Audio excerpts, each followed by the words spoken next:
Hello everyone, welcome to my channel. आज के इस वीडियो में हम चौधरी चरण सिंह यूनिवर्सिटी के एलएलबी के सेकंड सेमेस्टर के सब्जेक्ट कॉन्ट्रैक्ट 2 को डिटेल में पढ़ेंगे। ये कॉन्ट्रैक्ट 2 का रिवीजन सेशन होगा। अगर एग्ज़ाम से पहले आप सिर्फ इस रिवीजन सेशन की वीडियोस देख लोगे तो आपका एग्ज़ाम इजीली क्लियर हो जाएगा। तो इस लेक्चर सीरीज़ में हम स्टेप बाय स्टेप समझेंगे कॉन्ट्रैक्ट होता क्या है, contract of indemnity, guarantee, bailment and प्लेजी होते क्या हैं, कॉन्ट्रैक्ट ऑफ एजेंसी क्या होता है, डेफिनेशन क्या होती है सेल की, and sales of goods act 1930 के इम्पोर्टेंट कंसेप्ट्स क्या हैं। तो ज़्यादा टाइम ना वेस्ट करते हुए चलो स्टार्ट करते हैं। और सबसे इम्पोर्टेंट बात, हम हर टॉपिक को simple language, practical examples, flow charts और एग्ज़ाम ओरिएंटेड नोट्स के साथ कवर करेंगे ताकि आपको रटना ना पड़े बल्कि कंसेप्ट्स नेचुरली समझ में आ जाएं। अगर आपने चैनल अभी तक सब्सक्राइब नहीं किया है तो चैनल सब्सक्राइब कर लें ताकि आपको सारे रिवीजन सेशंस के अपडेट मिल जाए। कभी आपने सोचा है कि जब हम ऑनलाइन शॉपिंग करते हैं, लोन लेते हैं, इंश्योरेंस करवाते हैं, किसी एजेंट के थ्रू प्रॉपर्टी खरीदते हैं या किसी को अपनी गाड़ी रिपेयर के लिए देते हैं, तो इन सब के पीछे कौन सा ला काम करता है? इन सभी सिचुएशंस को रेगुलेट करता है इंडियन कॉन्ट्रैक्ट एक्ट 1872 और इसके कुछ स्पेशल कॉन्ट्रैक्ट्स। तो सबसे पहले समझते हैं कॉन्ट्रैक्ट होता क्या है। कॉन्ट्रैक्ट जैसे हम नॉर्मल लिटरली कॉन्ट्रैक्ट का मीनिंग होगा एग्रीमेंट। क्या हर एक एग्रीमेंट कॉन्ट्रैक्ट होगा? नो। जो एग्रीमेंट लीगली एनफोर्सेबल होगा वो एग्रीमेंट कॉन्ट्रैक्ट होगा। Every contract is a agreement but every agreement is not a contract. तो शॉर्ट में हम कह सकते हैं कि कॉन्ट्रैक्ट होता क्या है, वो एग्रीमेंट जो लीगली एनफोर्सेबल हो उसको हम कहेंगे कॉन्ट्रैक्ट। तो चलो अपनी फर्स्ट टॉपिक से स्टार्ट करते हैं। इंडियन कॉन्ट्रैक्ट एक्ट पढ़ते टाइम एक वर्ड बार बार यूज़ होगा, स्पेशल कॉन्ट्रैक्ट्स। तो सबसे पहले समझ लेते हैं स्पेशल कॉन्ट्रैक्ट्स हैं क्या, इसका मतलब क्या है। स्पेशल कॉन्ट्रैक्ट वो कॉन्ट्रैक्ट होते हैं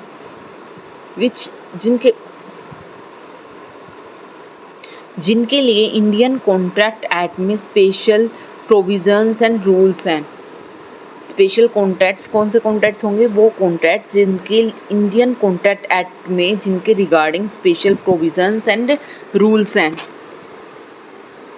तो हम कह सकते हैं special contracts are those contracts which have special provisions and rules under the Indian contract act 1872। हम अपनी डेली लाइफ में इंश्योरेंस करवाते हैं, बैंक से लोन लेते हैं, किसी दोस्त के लिए गारंटी देते हैं या किसी को फाइनेंशियल सिक्योरिटी प्रोवाइड करते हैं। इन सब सिचुएशंस को ला के एक स्पेशल कैटेगरी में रखा गया है जिसे हम स्पेशल कॉन्ट्रैक्ट्स कहते हैं। स्पेशल कॉन्ट्रैक्ट्स के अंदर 5 इंपॉर्टेंट टॉपिक्स आते हैं। Contracts of indemnity, contract of guarantee, bailment, pledge and agency. तो सिलेबस में indemnity, guarantee, bailment and pledge ये चैप्टर 1 में पढ़ेंगे हम, and contract of agency chapter 2 में पढ़ेंगे। तो अभी तक हमने पढ़ा स्पेशल कॉन्ट्रैक्ट्स क्या होते हैं। Legal enforceable by law, those agreements which are legal enforceable by law are contracts. What are special contracts? Special contracts way contracts जिनके regarding special provisions और rules provide किए गए इंडियन कॉन्ट्रैक्ट एक्ट में। Special contracts के अंदर हम क्या क्या टॉपिक आते हैं, क्या क्या है स्पेशल कॉन्ट्रैक्ट्स के अंदर? Indemnity, guarantee, bailment, pledge and agency. तो चलो स्टार्ट करते हैं। सबसे पहले हम पढ़ेंगे कॉन्ट्रैक्ट ऑफ इंडेमनिटी जो सेक्शन 124 में गिवन है ऑफ इंडियन कॉन्ट्रैक्ट एक्ट। तो कॉन्ट्रैक्ट ऑफ इंडेमनिटी क्या होता है? एक कॉन्ट्रैक्ट ऑफ इंडेमनिटी वो कॉन्ट्रैक्ट होता है जिसमें एक पर्सन दूसरे पर्सन से प्रोमिस करता है कि तुम्हें कुछ भी नुकसान हुआ तो उसकी भरपाई मैं करूँगा, उसको कंपेंसेट मैं करूँगा। कॉन्ट्रैक्ट ऑफ इंडेमनिटी क्या है? A contract of indemnity is a contract in which one person promises to compensate another person for loss. वो लॉस किस वजह से हो सकता है? उसके खुद के कंडक्ट की वजह से, खुद के व्यवहार की वजह से, या किसी दूसरे पर्सन के व्यवहार की वजह से भी लॉस हो सकता है। जैसे कि ए है, एक पर्सन बी है। ए ने बोला बी को कुछ काम करने के लिए, कुछ प्लॉट परचेज करने के लिए या कुछ भी रिस्क रिलेटेड काम करने के लिए, और ए ने बोला अगर तुम्हें कोई भी लॉस होगा तो उसकी भरपाई, उसको कंपेंसेट मैं करूँगा। वो लॉस किसी भी वजह से हो तो इसको कहेंगे contract of indemnity. Contract of indemnity क्या होगा? जिसमें एक पर्सन दूसरे पर्सन से प्रोमिस करेगा कि तुम्हें कोई भी लॉस होगा उसकी को कंपेंसेट मैं करूँगा। एग्जाम्पल से समझ लेते हैं। ए प्रोमिस बी, ए ने बी को प्रोमिस किया if any loss occurs because of x, x की वजह से तुम्हें कोई भी नुकसान हुआ आई विल कंपेंसेट यू। ये क्या है? ये कॉन्ट्रैक्ट ऑफ इंडेमनिटी है जिसमें एक पर्सन दूसरे पर्सन से प्रोमिस करे तुम्हें कोई भी लॉस हुआ then I will compensate you. इसमें दो पार्टीज होंगी। फर्स्ट पार्टी होगी इंडेमनीफायर, सेकंड होगी इंडेमनिटी होल्डर। इंडेमनीफायर क्या होगा? प्रोमिसर, जिसने प्रोमिस किया है कि मैं प्रोटेक्ट करूंगा। सेकेंड पार्टी होगी इंडेमनिटी होल्डर। इंडेमनिटी होल्डर क्या होगा? पर्सन प्रोटेक्टेड, जिस पर्सन को प्रोटेक्ट किया गया है वो होगा इंडेमनिटी होल्डर। एसेंशियल एलिमेंट्स क्या होंगे इसके? प्रोमिसर या इंडेमनीफायर या इंडेमनिटी होल्डर, जिस पर्सन को प्रोटेक्ट किया गया है। अब नेक्स्ट टॉपिक हमारा essential elements of contract of indemnity. इसके एसेंशियल एलिमेंट्स क्या होंगे? फर्स्ट, इसमें टू पार्टीज होंगी। टू पार्टीज अभी हमने पढ़ी थी ऊपर। इंडेमनीफायर होगा, इंडेमनिटी होल्डर होगा। इंडेमनीफायर क्या होगा? पर्सन गिविंग प्रोमिस, जो प्रोमिस करेगा आई will compensate you if someone harm you. Indemnity holder क्या होगा? जो जिस पर्सन को प्रोटेक्शन मिलेगी। फर्स्ट एसेंशियल एलिमेंट क्या है? Parties, indemnifier and indemnity holder. Second essential element क्या है? प्रोमिस टू सेव लॉस, जो उनके बीच में प्रोमिस अगर कॉन्ट्रैक्ट ऑफ इंडेमनिटी तब माना जाएगा जब एक पर्सन ने दूसरे पर्सन को प्रोमिस किया है कंपेंसेट करने का। तो सेकंड एसेंशियल एलिमेंट क्या होगा? Promise to compensate. Third essential element है लॉस कवर्ड। लॉस जरूर होना चाहिए। लॉ कॉन्ट्रैक्ट ऑफ इंडेमनिटी तभी होगा जब लॉस होगा। लॉस अराइज मस्ट है, या तो लॉस इंडेमनीफायर की वजह से हो सकता है या किसी थर्ड पर्सन के कंडक्ट की वजह से। लास्ट फोर्थ एलिमेंट है वैलिड कॉन्ट्रैक्ट। वैलिड कॉन्ट्रैक्ट क्या होगा? किसी भी कॉन्ट्रैक्ट को वैलिड होने के लिए जो जो एसेंशियल एलिमेंट्स चाहिए वो एलिमेंट्स भी फुलफिल होने चाहिए। तो कॉन्ट्रैक्ट ऑफ इंडेमनिटी के एसेंशियल एलिमेंट्स कितने हैं? चार हैं। कौन कौन से?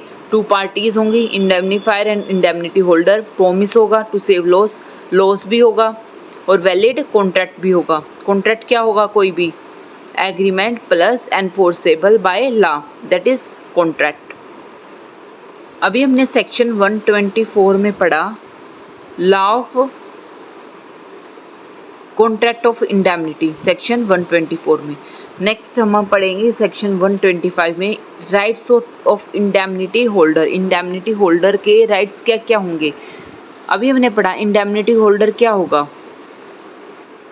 इंडेमनिटी होल्डर वो पर्सन होगा जिसको प्रोटेक्शन मिली है, पर्सन रिसीविंग प्रोटेक्शन। उसके राइट्स क्या क्या होंगे? किसी पर्सन को प्रोटेक्शन मिली उसके क्या क्या राइट्स होंगे? When sued the indemnity holder can recover damages, costs, compromise amount.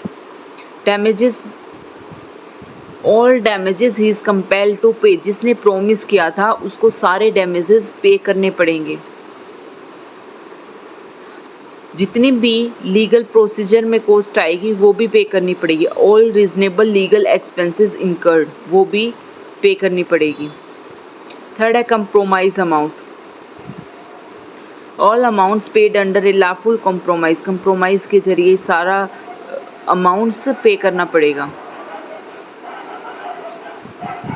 Rights of indemnity holder के 3 राइट्स हैं, damages, cost and compromise.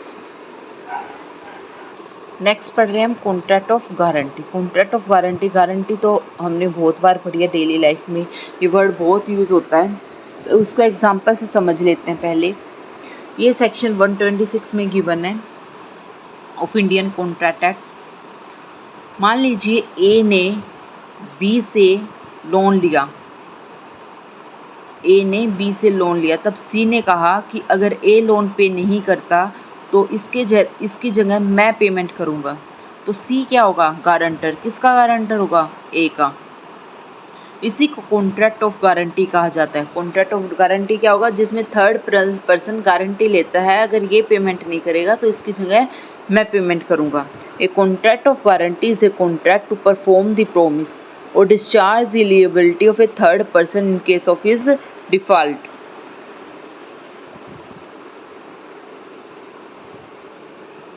Parties of contract of guarantee, यहाँ पर 3 पार्टीज होते हैं, creditor, principal, debtor, surety.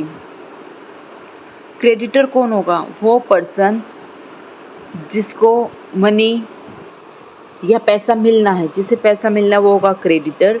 Principal debtor कौन होगा? जो पैसा देने के लिए जिम्मेदार है। थर्ड श्योरिटी क्या कौन होगा? जो गारंटी देता है। Creditor person to whom money is payable, जिसको पैसा मिलना है, जिसको पैसा मिलेगा। Principal debtor person who owes money, जो पैसा देगा, प्रिंसिपल डेब्टर। श्योरिटी जो गारंटी देगा, दैट इज श्योरिटी। एग्जाम्पल के जरिए समझ लेते हैं। A takes a loan from B, C ने प्रोमिस किया कि अगर ए लोन पे नहीं करेगा तो मैं रिपे करूँगा। इसमें इस एग्जाम्पल में ए ने लोन लिया, ए क्या? प्रिंसिपल डेब्टर, बी है क्रेडिटर, सी है श्योरिटी। नेक्स्ट हमारा एसेंशियल कॉन्ट्रैक्ट ऑफ गारंटी। इसमें एसेंशियल एलिमेंट्स क्या होंगे? फर्स्ट 3 पार्टीज होगी, अभी हमने ऊपर पढ़ा, क्रेडिटर होगा, प्रिंसिपल डेब्टर होगा, श्योरिटी होगी। लिएबिलिटी ऑफ थर्ड पर्सन क्या होगी? ये एसेंशियल एलिमेंट है, liability of third person. Guarantee must relate to liability of principal debtor, जो गारंटी होगी वो जिसने उधार लिया, लोन लिया, उससे रिलेट, उसकी जिम्मेदारियों से रिलेट करती होनी चाहिए। थर्ड है कंसिडरेशन, थर्ड एसेंशियल एलिमेंट है कंसिडरेशन, जो सेक्शन 127 में गिवन है। Benefit given to principal debtor is sufficient consideration for surety. Example से समझते हैं इसको। बैंक ने ए को लोन दिया, सी ने गारंटी ली कि अगर ए पेमेंट नहीं करेगा तो मैं पेमेंट कर दूंगा। तो लोन, ए को लोन मिला तो ये अपने आप कंसिडरेशन होगा। ए ने सी को गारंटी कंसीडर किया तभी लोन दिया, अगर गारंटी कंसीडर नहीं करता तो लोन नहीं मिलता। देन थर्ड एलिमेंट है एसेंशियल कंसिडरेशन। तो गारंटी के कितने एलिमेंट्स हैं? 3। कौन कौन से 3 पार्टीज होंगी? लिएबिलिटी होगी थर्ड पर्सन की उतनी ही लिएबिलिटी होगी जिस पर्सन ने लोन लिया है उसकी होगी। जैसे कि इस एग्जाम्पल में ए की जितनी लिएबिलिटी होंगी, सी की भी उतनी ही होंगी अगर वो लोन पे नहीं करता। नेक्स्ट कंसिडरेशन, लोन तभी मिलेगा जब कंसिडरेशन होगा। अब हमने ये तो पढ़ लिया किसी भी गारंटी होती क्या है और गारंटी की या श्योरिटी की लिएबिलिटीज क्या होंगी। अब इसमें भी फ्रॉड हो सकता है। गारंटी ऑब्टेन्ड बाय मिसरिप्रेजेंटेशन, अगर कोई भी गारंटी ली जाती है फॉल्स स्टेटमेंट दे के या मिसरिप्रेजेंटेशन, गलत बात बता के, एक्चुअल में कुछ बात और डॉक्यूमेंट हो और इन्फॉर्मेशन किसी और डॉक्यूमेंट के बारे में दे दी जाए, तो वो गारंटी इनवैलिड होगी। अगर गारंटर ये प्रूव कर दे कि उसकी गारंटी ली गई थी फॉल्स स्टेटमेंट दे के या मिसरिप्रेजेंटेशन दे के, तो उसकी गारंटी इनवैलिड मानी जाएगी। अगर मिसरिप्रेजेंटेशन से गारंटी ली गई है then guarantee will be invalid. Guarantee obtained by concealment, अगर क्रेडिटर ने जिसे पैसे लेने थे उसने कुछ जानकारी छुपाई, कुछ फैक्ट्स छुपाए और श्योरिटी से गारंटी ले ली, तो भी वो गारंटी क्या होगी? इनवैलिड होगी। गारंटी इनवैलिड कब होगी? अगर मिसरिप्रेजेंटेशन है या कंसीलमेंट है, गलत रिप्रेजेंट किया, फैक्ट्स छुपाए, अगर ऐसा कुछ होता है तो गारंटी क्या होगी? इनवैलिड। लिएबिलिटी क्या होती है श्योरिटी की? श्योरिटी की लिएबिलिटी को एक्सटेंसिव होती है प्रिंसिपल डेप्टर के साथ। को एक्सटेंसिव मतलब अगर प्रिंसिपल डेप्टर अपनी लिएबिलिटीज फुलफिल नहीं करता तो सेम लिएबिलिटीज श्योरिटी पर आ जाती हैं। वे whatever liability falls on debtor generally falls on surety also, same को एक्सटेंसिव लिएबिलिटीज होंगी। अगर प्रिंसिपल डेप्टर किसी चीज के लिए लिएबल है then surety will also be liable. Features of surety's liability के फीचर्स क्या होंगे? सेकेंडरी लिएबिलिटी है ये। फर्स्ट लिएबिलिटी क्या होगी? प्रिंसिपल डेप्टर पर होगी। Surety becomes liable on debtor's default, अगर उसने पैसे लोन के कंप्लीट नहीं दिए तब भी लिएबिलिटी आएगी, अगर वो टाइम पे दे रहा है then no liability. Immediate liability होगी, डायरेक्टली भी शो कर सकता है गारंटर या श्योरिटी को। इक्वल एक्सटेंट होगी liability, usually equal debtor's liability equal, जितनी ऑन डिफॉल्ट पे पेमेंट नहीं दी प्रिंसिपल डेप्टर ने उतनी ही श्योरिटी की भी लिएबिलिटी होगी।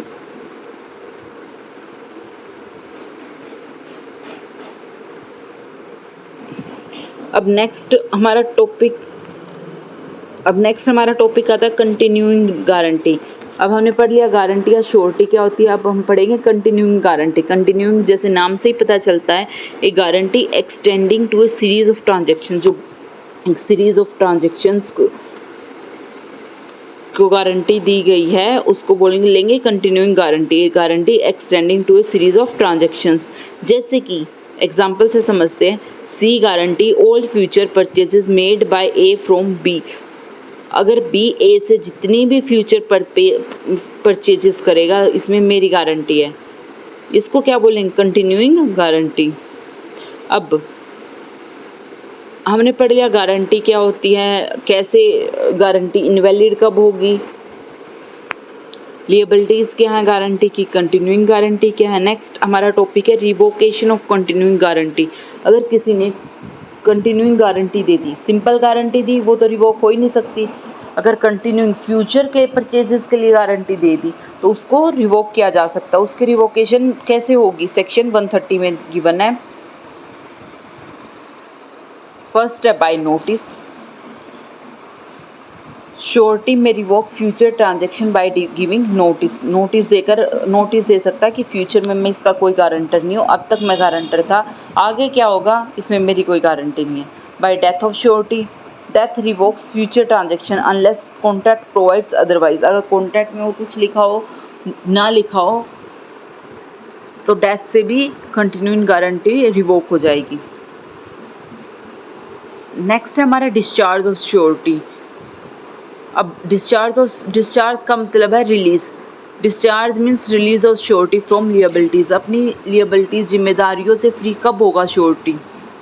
कैसे हो सकता है? रिवोकेशन से हो सकता है, रिवोकेशन अभी हमने पढ़ा। Variation of terms, release of debtor, अगर डेप्टर ही रिलीज कर दे, इसको डिटेल में पढ़ लेते हैं। बाय रिवोकेशन, नोटिस देके या डेथ से, ये अभी हमने पढ़ा। कंटिन्यूइंग गारंटी है अगर तो नोटिस देके फ्यूचर परचेजेस के लिए आई एम नॉट लिएबल, या डेथ से। By variance in contract, if creditor changes contract terms without surety's consent, बिना श्योरिटी के कंसेंट के अगर कॉन्ट्रैक्टर चेंजेस कर दे टर्म्स एंड कंडीशंस में बाय वेरिएशन इन कॉन्ट्रैक्ट, तो श्योरिटी की कोई लिएबिलिटी नहीं होगी। By release of principal debtor, अगर डेप्टर ही रिलीज कर दे श्योरिटी को, श्योरिटी डिस्चार्ज हो सकता है if creditor makes compromise, promise not to sue, give additional time without surety's consent, बिना श्योरिटी की कंसेंट के अगर क्रेडिटर कंप्रोमाइज कर ले, प्रोमिस कर ले मैं तुझे शो नहीं करूँगा, या एडिशनल टाइम दे दे, तो भी इसमें श्योरिटी की कोई लिएबिलिटीज नहीं होंगी। By creditor's act impairing surety's remedy, if creditor harm surety's future remedy, जैसे कि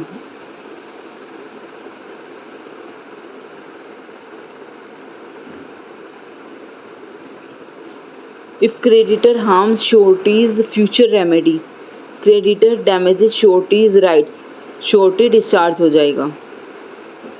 creditor loses important security, surety discharged to that extent. Loss of security. If creditor loses security held against debtor, अगर security loose कर दे, जैसे कि loan लेते हैं कुछ registry घर के कागज वगैरह रखने पड़ते हैं, अगर क्रेडिटर उसको रिलीज कर दे तो without surety, knowledge and surety कोई लिएबल नहीं होगा।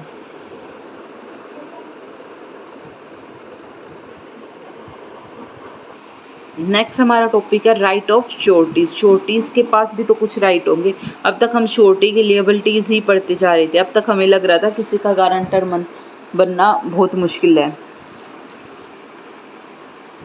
तो श्योरिटीज के राइट डेप्टर के अगेंस्ट भी होंगे, क्रेडिटर के अगेंस्ट भी होंगे, और कोई और को श्योरिटी होगा उसके अगेंस्ट भी होंगे। फर्स्ट है rights against principal debtor. Principal debtor के अगेंस्ट क्या होंगे? फर्स्ट है right of subrogation. After payment of डेप्ट surety gets right of creditor.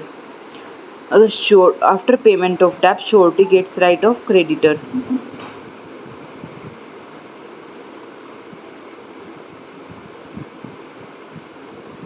Next right to indemnity. Principal debtor must compensate surety for lawful payments.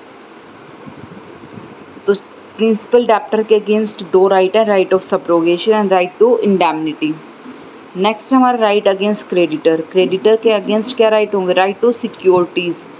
Surety receive benefit of all securities held by creditor. Creditor ने जितनी भी security रख रखी है, जैसे कोई loan लिया उसके अगेंस्ट जो भी सिक्योरिटी गोल्ड या कोई भी रजिस्ट्री हेल्ड है उस पर श्योरिटी का भी राइट होगा। राइट अगेंस्ट को श्योरिटीज क्या होंगे? Right of contribution. ऑल को श्योरिटीज कंट्रीब्यूट प्रोपोर्शनली नेटली। जैसे कि कोई डेप्ट है 90,000 का जिसमें 3 श्योरिटीज थे ए बी एंड सी, तो कंट्रीब्यूशन कितना होगा? 30,000 30,000 30,000।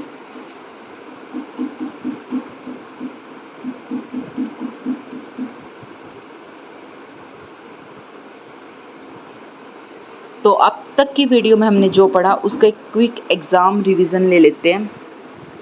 अब तक हम इस वीडियो में हमने पढ़ा contract of indemnity and contract of guarantee. Contract of indemnity section 124 से 125 में गिवन है ऑफ इंडियन कॉन्ट्रैक्ट एक्ट। इसमें दो पार्टीज होती हैं, इंडेमनीफायर होता है, इंडेमनिटी होल्डर होता है। इसमें क्या होता है? प्रोमिस होता है टू सेव लॉस। इंडेमनीफायर जिसने प्रोमिस किया, इंडेमनिटी होल्डर जो प्रोटेक्टेड है। राइट्स क्या होते हैं? Damages, cost, compromise, amount. Next topic हमने पढ़ा कॉन्ट्रैक्ट ऑफ गारंटी जो सेक्शन 126 टू 147 में गिवन है। इसमें 3 पार्टीज होते हैं। 3 पार्टीज कौन कौन सी होती है? Creditor, principal debtor and surety. एक हमने टॉपिक पढ़ा कंटिन्यूइंग गारंटी क्या होती है। रिवोकेशन कैसे हो सकता है श्योरिटीज या गारंटी का। डिस्चार्ज ऑफ श्योरिटी कैसे हो सकता है। श्योरिटीज के राइट कौन कौन से हैं? Subrogation, indemnity, security and contribution. इसके बाद एक क्विक रिवीजन ले लेते हैं इंपॉर्टेंट सेक्शंस की। कॉन्ट्रैक्ट ऑफ इंडेमनिटी हमने पढ़ा सेक्शन 124 टू 127 में गिवन है, एंड सेक्शन 126 टू लेकर 147 कॉन्ट्रैक्ट ऑफ गारंटी से रिलेटेड है। एक सिंपल हम ये समझ सकते हैं, इंडेमनिटी जहाँ भी आए कितनी पार्टीज होंगी? 2 पार्टी। क्या होगा? कंपेंसेशन फॉर लॉस होगा। गारंटी में क्या होगा? 3 पार्टीज होंगी। क्या होगा? श्योरिटी होगी एंड लिएबिलिटी होगी थर्ड पर्सन की। इसी के साथ ही हमारी ये वीडियो कंप्लीट होती है। नेक्स्ट वीडियो में हम पढ़ेंगे bailment and plays and further ये रिवीजन सेशन कंटिन्यू करेंगे। अगर आपको वीडियो अच्छी लगी तो like, share, comment and subscribe the channel. Thanks for watching.